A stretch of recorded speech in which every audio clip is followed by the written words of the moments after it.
Countdown शुरू हो चुका है। दूसरे चरण के लिए नामांकन वापस लेने का समय भी खत्म हो गया है। तो 7 नवंबर को पहले चरण की 20 सीटों पर मतदान होना है, तो वहीं दूसरे चरण की 70 सीटों का मतदान 17 नवंबर को होगा।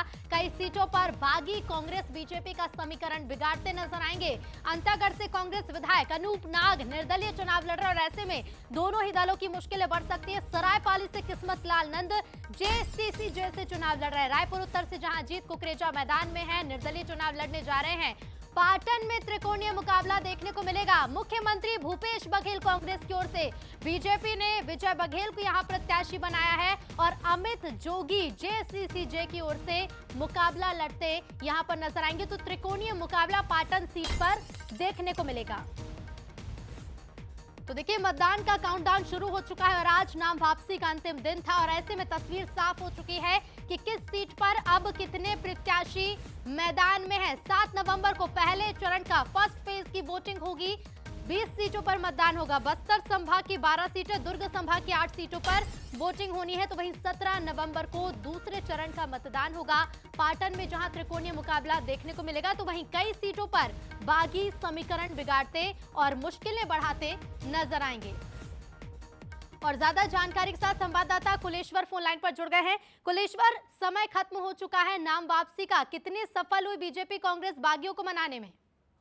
देखिए, बिल्कुल आपको बता दें कि समय तो खत्म हो गया, लेकिन निश्चित तौर पे कुछ जगहों पर जो है बागी इसका खेल को बिगाड़ेंगे, कांग्रेस और बीजेपी दोनों का। अगर हम मुख्य रूप से पाटन की बात करें तो पाटन में एक दर्जन से ज्यादा प्रत्याशी जो है मैदान में है। मुख्य रूप से पाटन विधानसभा वीआईपी सीट है।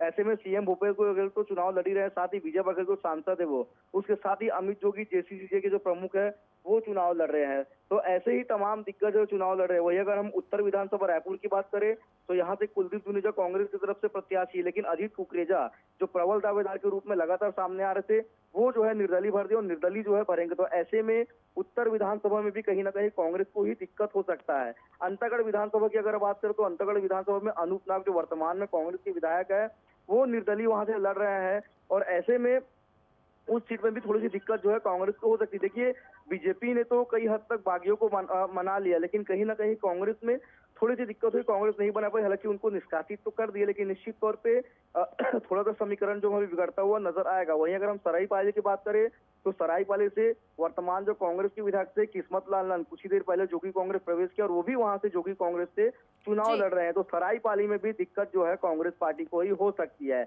आज नाम वापसी का आखिरी दिन था दूसरे चरण का। हालांकि कुछ सीटों में जरूर जो निर्दलीय जो पर्चा भरे थे उन्होंने वापस लिया, लेकिन अभी भी कांग्रेस के लिए जो है इन सीटों पे मुसीबत निश्चित तौर पे बना हुआ है।